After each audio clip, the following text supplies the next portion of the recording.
So, operating the cameras in Studio 3. The cameras are all Ross pivot cams. They are controlled by Ross dashboard software. So when you boot up the studio computer, you're going to click the DB icon down here. That is Ross dashboard. It's going to load up the camera grid, and you're going to have camera 1, camera 2, and camera 3 show up. Right now, we're going to show you everything on camera 2, but I assure you all 3 cameras work exactly the same. All right, so you have camera controls, right? This is where you're going to control the cameras. You have pan and tilt, right? So, all right, it's going to pan left and right. You can tilt up and down.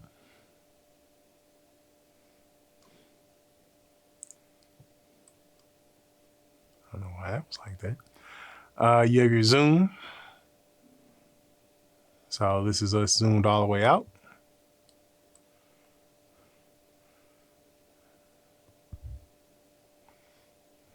And this is us zoomed all the way in.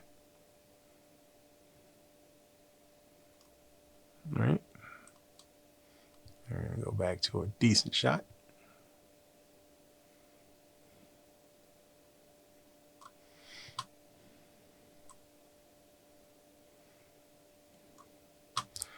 All right. Now, you have focus. Blue button is autofocus, right? And here, near and far, you don't really need to do manual focus in this room. If you have it well lit enough, autofocus works just fine, which I will demonstrate here. So let's get me out of focus, nice and blurry. And you click autofocus, bam, right? So here you have exposure. It's usually set to manual. It has different modes. So it has full auto where the computer will try to figure it out. I would suggest you not do that because you don't want it changing focus when somebody walks in front of you don't want it changing your settings or your exposure settings if somebody walks in front of a light, which happens in this room because it's so small. So you have your iris, right? Right now it's set to f8. Opens all the way up to f1.6. Goes all the way to f14 before it closes.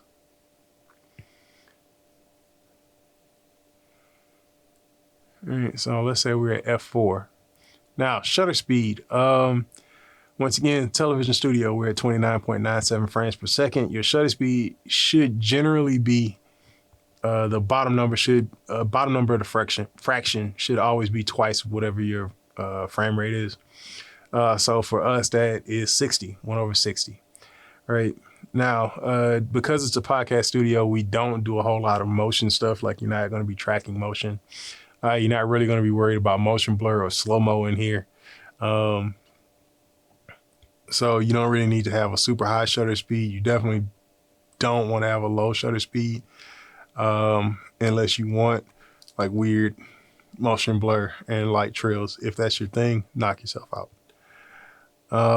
But general consensus, 1/60 is your sweet spot.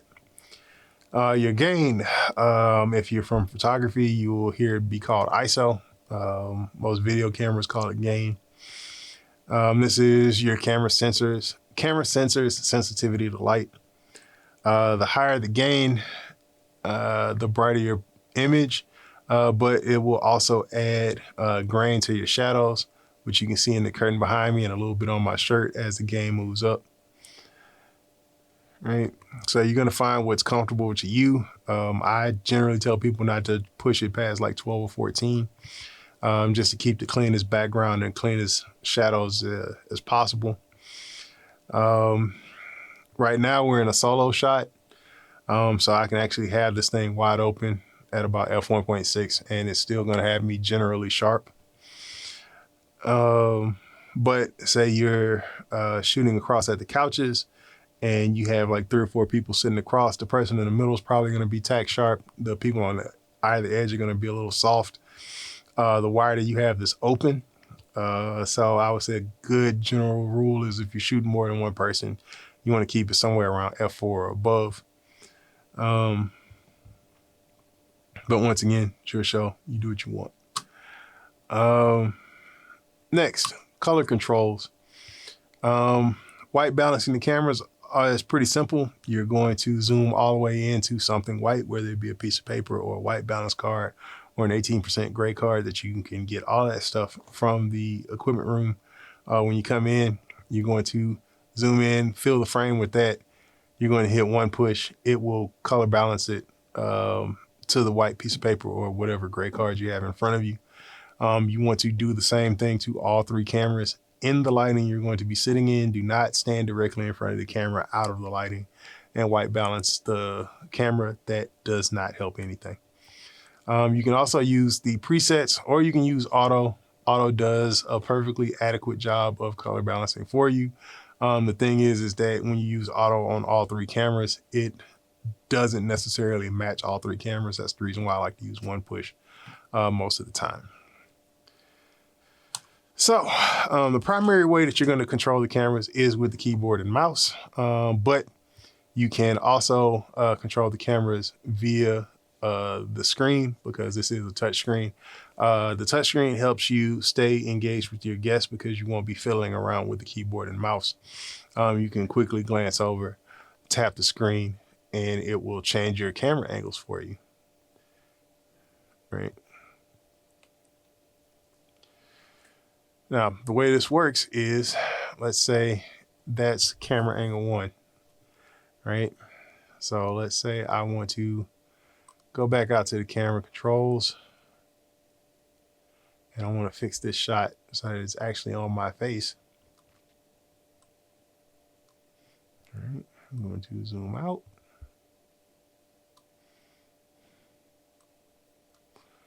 All right.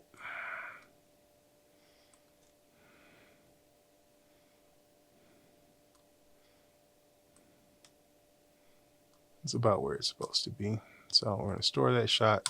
We're going to store that as the close. All right. Then we're going to spread this out. Store shot. That's the wide. All right. And now, when we're in recall mode, I can just tap between them. Now, each camera can store up to 99 different camera moves. I highly doubt that anybody doing a podcast in Studio 3 is going to need all 99 on all three cameras. But like I said, your show, you do what you want. You can also rename the shots to whatever you want. So, let's see.